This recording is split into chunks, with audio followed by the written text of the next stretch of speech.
सूचना का अधिकार आने से पहले सूचना का अधिकार केवल किसके पास था? एमपी के पास था, एमएलए के पास था, एमएलसी के पास था, और किसी के पास नहीं था।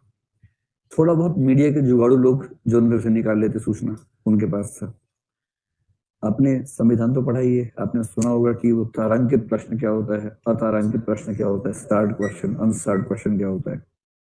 जब आप सिविल सेवक बनेंगे ना, तो आपके जीवन का एक बहुत मुश्किल दिन आने वाला है। मेरा आया था, मैं तो कुछ ही महीने नौकरी की, उसमें वो दिन आ गया था मेरे जीवन में। उसमें क्या होता है कि पार्लियामेंट की ड्यूटी लग जाती है कि आपको उस दिन संसद में जाना है डिपार्टमेंट की तरफ से। मैं होम मिनिस्ट्री में था उस समय, भारत सरकार में। मैं तो नया नया था, अभी सीख ही रहा था, लेकिन हमारे बॉस को कोई खुंदक रही होगी, उसने मेरा नाम भेज दिया कि लोकसभा की ड्यूटी में आपको जाना है। मैं खुश था कि लोकसभा देख लूंगा इसी बहाने की, लोकसभा को देख के बड़ा मजा आएगा। जब ट्रेनिंग में दिखा देते हैं, लेकिन वो खाली होती है उस दिन, भरी हुई लोकसभा नहीं देख पाते। तो जब ड्यूटी पे जाएंगे तो भरी लोकसभा होती है उस दिन। तो होम मिनिस्टर थे लाल कृष्ण आडवाणी उस समय, लोह पुरुष, उस समय वो होम मिनिस्टर थे। मैं होम मिनिस्ट्री में नौकरी करता था, तो वो हमारे बॉस थे एक तरह से। तो उसमें मैं तो खुश था कि मजा आएगा। तो ड्यूटी ये होती है कि जब क्वेश्चन आवर चलता है ना, प्रश्नकाल, तो प्रश्न पूछे जाते हैं, तारांकित भी होते हैं। तो ऐसे होते से ये मान लीजिए लोकसभा में ये चेयरपर्सन बैठा है, ऐसे करके सब बैठे होते हैं, पता ही आपको, ये सत्ता पक्ष ऐसे बैठता है इस तरफ, फिर बीच का रास्ता होता है, यहाँ विपक्ष चलता रहता है। देखा ही आपने लोकसभा कैसी होती है। तो अच्छा, सिक्योरिटी वहां इतनी अच्छी है कि मैं पहली बार गया था, चलते चलते मैं अंदर ही पहुंच गया कमरे के, जहाँ सब सांसद बैठे थे। तब मैंने किसी सिक्योरिटी वाले से पूछा, मैंने कहा मैं होम मिनिस्ट्री से आया हूँ, मुझे कहाँ बैठना चाहिए। तो बोला कि आप सांसद नहीं है। मैंने कहा नहीं। आप क्या करें? फिर लेके भागा मुझे साथ में कि मर भागोगे यार, भागो ऐसे। तो इतनी सुरक्षा टाइट थी वहां पर।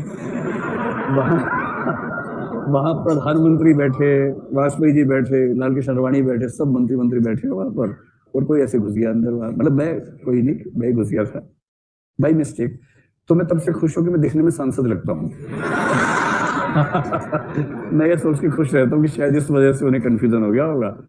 तो खुश रहने के लिए कुछ बहाने हो आदमी के पास तो क्या बुरी बात है, बहाने होने चाहिए। बहरहाल, तो फिर उन्होंने खिड़की में बिठा दिया मुझे। ये जो है ना, ये जो मंत्री होते हैं ना, यहाँ पास में विंडो बॉक्स होता है, खिड़की में बॉक्स होता है, अच्छा होता है, ठीक से बैठने की व्यवस्था होती है वहां। वहां सभी मिनिस्ट्रीज के मतलब सीनियर ऑफिसर्स होते हैं। सिविल सर्विस में आने के बाद आप सीनियर मान ली जाएंगे पहले दिन से ही, फिर आप जूनियर नहीं है, आप सीनियर हैं उस दिन से। इनकी भूमिका क्या होती है कि जब प्रश्नकाल चलता है ना, जैसे होम मिनिस्ट्री का आ गया प्रश्न, तो होम मिनिस्टर यहाँ कोने में खड़े हो जाएंगे, अब प्रश्न का जवाब देंगे। अगर अनस्टार्ड है तो कोई दिक्कत ही नहीं है। स्टार्ड में क्या होता है, प्रति प्रश्न आ जाता है, क्रॉस क्वेश्चन। और होम मिनिस्टर मतलब किसी मिनिस्टर को कुछ पता थोड़ा ना होता है, मिनिस्टर कहां से इतना पता करेगा। तो वो जवाब देता है, एक जवाब दिया, इतने में किसी और ने वो लिख के लाया था घर से लंबा सा क्वेश्चन, उसने पूछ लिया कि मेरा क्रॉस क्वेश्चन ये है। फिर मंत्री क्या करता है, मंत्री बाईं ओर देखता है ऐसे, इसका मतलब है कि जो ऑफिसर आया ना उसको जवाब देना है इसका। और जवाब देने के लिए जरूरी है कि आपने उस चीज को पूरा खंगाल रखा हो ठीक से, और वहां समय नहीं होता, क्योंकि जब होम मिनिस्टर देख रहा है तो पीएम भी ऐसा देख रहा होता है, कई मिनिस्टर ऐसा देख रहे होते हैं। तो उस एक क्षण में लगता है कि मर क्यों न जाए आदमी से। उस एक क्षण में ये भाव मेरे मन में तो आ ही गया था। प्रश्न इतना फैक्चुअल, अब कौन इतना फैक्चुअल सवाल दे, पहला अनुभव था। तो आडवाणी जी ऐसे देख, मैंने कहा सर 10 मिनट चाहिए इसके लिए। तो उन्हें एकदम मतलब अंगारे वाली निगाह से देखा, फिर उन्होंने कहा कि 10 मिनट रुकिए, जवाब देते हैं। मतलब वो ठीक है, नॉर्मल प्रैक्टिस में जब फैक्चुअल सवाल होता है तो टाइम लगता ही है। फिर क्या होता है कि मैंने क्वेश्चन लिया अपने फोन के डिपार्टमेंट में, वहां कई लोग तैयार बैठे होते हैं इसी काम के लिए। पार्लियामेंट में क्वेश्चन आवर ऐसा मतलब सबकी सांस अटकी होती है, मिनिस्ट्रीज में सबकी सांस रुकी होती है उस समय। तो मैंने फोन करके बताया कि ये क्वेश्चन है, खटाक से वहां से आंसर बनने शुरू हुए, 10 मिनट के अंदर आंसर सारे फैक्ट्स हुए। वो फैक्ट्स लेके फिर मैं खड़ा हुआ, परवानी जी पास में खड़े हुए, मैं बोलता गया, वो माइक पे बोलते गए। मतलब ऐसे ही होता है। मतलब मैंने कोई तीर नहीं मार दिया, वो नॉर्मल सिस्टम ऐसा है वहां पर। जब आप किसी विधानसभा में जाएंगे वहां भी ऐसा होगा, सिस्टम है। सिविल सर्वेंट होने में एक शहादत ये भी देनी होती है कि आप इस दिन संसद या विधानसभा की ड्यूटी में जाएं और मंत्री आपको घूर के देखे, और 2-3 बार देख लिया तो नोट कर लेता नाम, कहता अच्छा नाम बता अपना तू, आज शाम को देखता हूँ तुझे। अब इसमें क्या है कि पब्लिक अथॉरिटीज की जो रिस्पॉन्सिबिलिटीज में सेक्शन 4 बताई गई है ना, वो मैं जो कह रहा था ना, इससे पहले क्या था कि क्वेश्चन पूछने का राइट केवल एमपी एमएलए को था।